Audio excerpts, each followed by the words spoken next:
জামাতের লোকেরা কাউকে ভয় পায় না। আমরা দেখতে পাচ্ছি সরকার ক্ষমতা আসার সাথে সাথেই অতীতের সরকারের মতো হত্যাকাণ্ড শুরু করে দিয়েছে।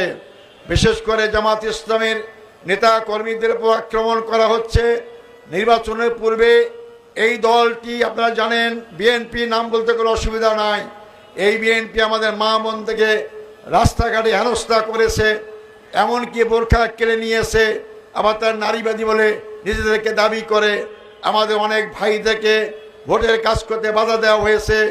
আমরা মনে করেছিলাম নির্বাচনের পূর্বে কত নির্বাচনে জয়লাভ করা যে কাজগুলো করতে পারে, কিন্তু বিশাল ব্যবধানে সিট পেয়ে আজকে তারা ক্ষমতায় গিয়ে মতমত্ত হয়ে গেছে। ক্ষমতার শক্তিতে তারা জামাত ইসলামী লোকদের প্রতি আক্রমণ শুরু করেছে।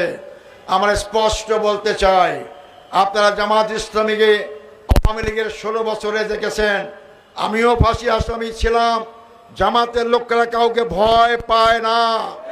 জামাতের লোকেরা সাহসিকার সাথে ময়দান মোকাবেলা করতে পারে।